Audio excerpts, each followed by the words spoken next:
Reps up, OVO.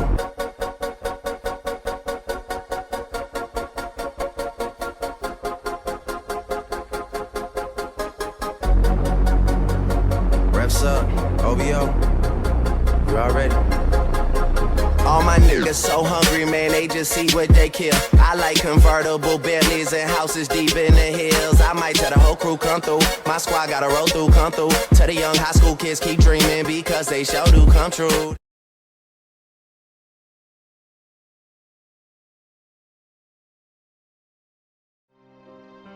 Hey, it's Andrew Nemec with the Oregonian and Oregon Live. This weekend, Ford Sports Performance, the top 7-on-7 program in the state of Washington, and EForce Football, the top 7-on-7 program in the state of Oregon, clashed in a matchup that Ford Sports Performance won 46-20. I think it was a little bit of a disappointing showing from Oregon. I don't think people realize how big 7-on-7 has become now with EForce Football and with Ford Sports Performance, specifically with those two, and they really are the giants. You have everybody at your events. If you're a guy in Oregon right now, I've gotten a chance to see you through EForce. So they have Elijah Molden, David Morris, Demetrius Douglas, Connor Neville. Those are all guys with Oregon offers, Oregon State offers, with 4-star prospects. A lot of talent on that defensive side of the ball. I'm not concerned at all.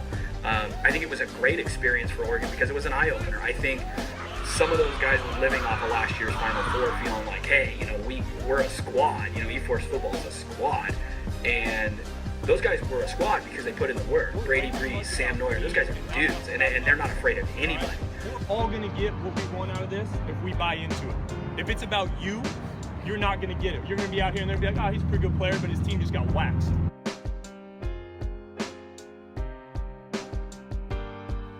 This is the first year of EForce Football, a Portland-based program that has become Oregon's premier skill development organization, led by owner Ryan DePaulo and head coach Alex Brink. EForce Football, is kind of a brainchild of Ryan DePaulo and myself. Guys that were born and raised in the state of Oregon, played football, played high school football here, then went on to college and had some success at the Pac-12 level. And we both just felt like, man, there's a ton of good kids, a ton of good football players. They deserve the recognition. They need the continued off-season development. Now, the idea is that as these guys release, Alex Brink and Ryan DePaulo have done a great job kind of setting the foundation, and what we've done is implement a great coaching staff full of Division I and NFL athletes that have kind of been there. They have been where a lot of these kids want to be. like we worked on yesterday, take your eyes there, but you know you're not throwing the out route, and then watch it unfold. You would bang it into Isaiah right there, just like you're doing the gun. So if we see, pause right there. Yeah. So if we see the corner head up on Warrior like that, Yes. do we still want to look to that side? Because if the receiver runs on here, on the left side, yeah. if the Warrior runs on his toes and breaks off, then he's gonna be open. So here's the issue. So their middle backer on our running back is generally a pretty good matchup. It may be you may have to put it on him, but again,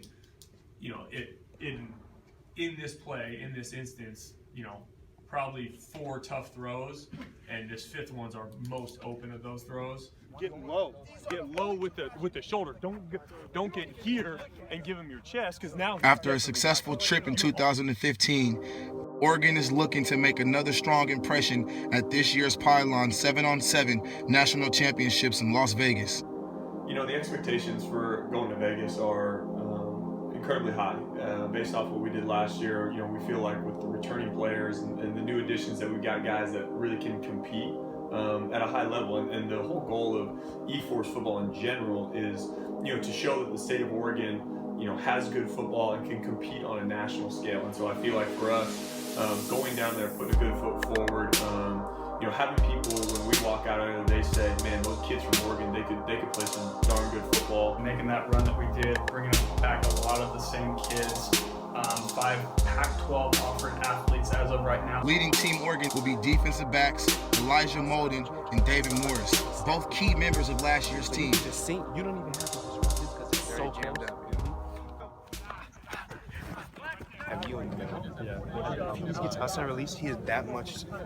With multiple scholarship offers in hand, the duo will be looked to as leaders on this year's roster.